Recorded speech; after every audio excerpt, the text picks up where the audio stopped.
सिर्फ अल्लाह रब्बुल इज्जत के रजा के लिए करे। और मोहम्मद रसूलुल्लाह सल्लल्लाहु अलैहि वसल्लम का क्या तरीका था, यानी अगर इंसान सवाब की नीयत से। अस्सलामु अलैकुम रहमतुल्लाहि व बरकातुहू। बिस्मिल्लाहिर्रहमानिर्रहीम। मुअज़्ज़ज़ सामीन और सामियात, आज की इस वीडियो में नेकियां गिनी नहीं बल्कि तौली जाएंगी, इस टॉपिक की वजाहत करने की कोशिश करूंगी। तो आइए देखते हैं, ये समझते हैं कि कुरान मजीद में अल्लाह ताला ने नेकियों को गिनने के बजाय तौलने का जिक्र क्यों किया है और इसमें क्या हिकमत है। तो जरा इस नुक्ते को जानने और समझने की कोशिश करते हैं आज की इस वीडियो में। कुरान करीम में अल्लाह रब्बुल इज्जत ने ये नहीं फरमाया है कि मैदान महशर के दिन यानी हश्र के मैदान में नेकियां गिनी जाएगी, बल्कि अल्लाह रब्बुल इज्जत ये फरमाते हैं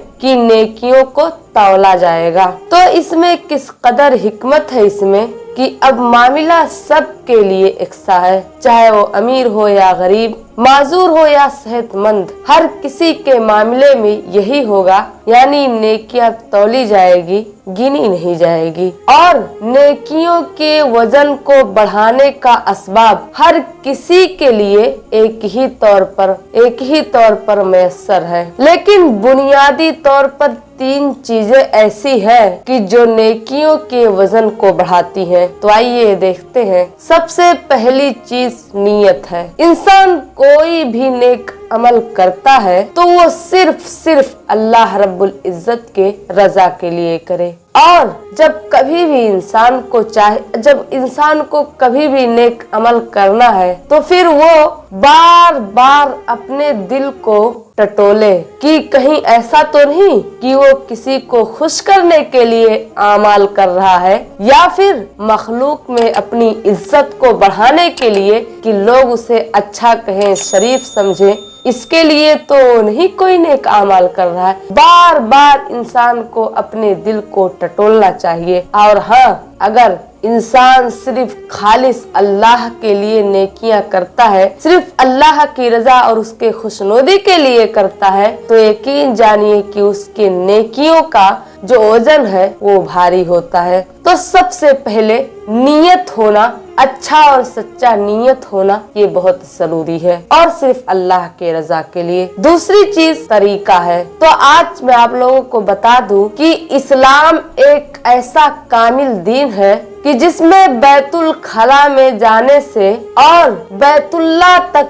पहुंचने का हर तरीका इस्लाम बता चुका है। इसीलिए इंसान जब भी कोई नेक अमल करने की कोशिश करे या करना चाहे तो उसे चाहिए कि वो ये जानने की कोशिश करे कि अल्लाह ताला ने इसके बारे में क्या हुक्म दिया है और मोहम्मद रसूलुल्लाह सल्लल्लाहु अलैहि वसल्लम का क्या तरीका था। उसके बाद वो कोई भी नेक अमाल उसी तरीके उसे मुताबिक करे तो ही फिर अल्लाह रब्बुल इज्जत की बारगाह में उसके नेकियां काबिले कबूल होंगी, और इसी सूरत में उसकी नेकियों का वजन बढ़ेगा भी। और तीसरी चीज है कुर्बानी देना, यानी जब इंसान कोई नेक काम करने लगे तो फिर उसमें उसको कुर्बानियां अगर देनी पड़ती है, जैसे कि अल्लाह के रास्ते में वो कोई अच्छा काम करने के लिए निकले, तो अल्लाह के रास्ते में जानी माली तकलीफ, और बताते चलूं कि तकलीफ जितना ही ज्यादा होगा नेकियों का वजन उतना ही ज्यादा बढ़ते जाएगा। मसलन एक शख्स है, ले अपने जरूरत की रोटी को दूसरों के पास यानी गरीबों को सदका कर दे, तो उस इंसान को पता है एक अरबपति जो खाना का लंगर चलाता है उससे भी ज्यादा उसको सवाब मिलेगा सिर्फ एक रोटी के बदले में। इसीलिए इंसान को चाहिए कि वो ज्यादा से ज्यादा नेक आमाल करे। क्यों?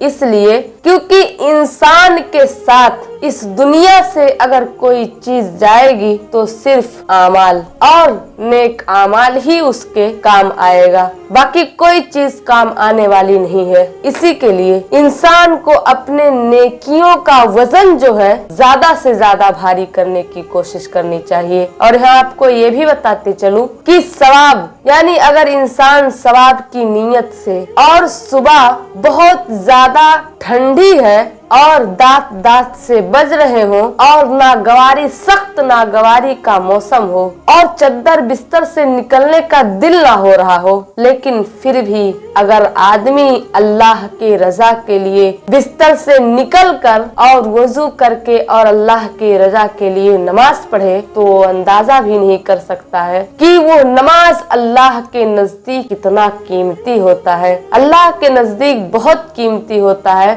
तो इसी के लिए इंसान को चाहिए कि ज्यादा से ज्यादा नेक आमाल करने की कोशिश करे, क्योंकि उसका नेक आमाल ही उसके आखिरत में उसके लिए ठीक होगा और नेक आमाल के जरिए से वो अपने आखिरत की जिंदगी को सही तरीके से बसर कर सकता है। अब मैं आखिर में अल्लाह रब्बुल इज्जत से दुआ करती हूँ कि अल्लाह हमें ज्यादा से ज्यादा नेकियां करने की तौफीक अता फरमा और हम सबको जब तक जिंदा रख इस्लाम पर, हमारा खात्मा हो तो ईमान पर। आखिर में आप लोगों से ही गुजारिश करूंगी कि अगर आप लोग वीडियो यहाँ तक देख चुके और अगर पसंद आए तो लाइक कीजिएगा, हमारे चैनल को सब्सक्राइब कीजिएगा, अपने दोस्त और अहबाब में भी जरूर शेयर कीजिएगा। मैं इस चैनल पर इसी तरह की इस्लामिक वीडियोस अपलोड करती हूँ। अस्सलामु अलैकुम रहमतुल्लाहि व बरकातुहू।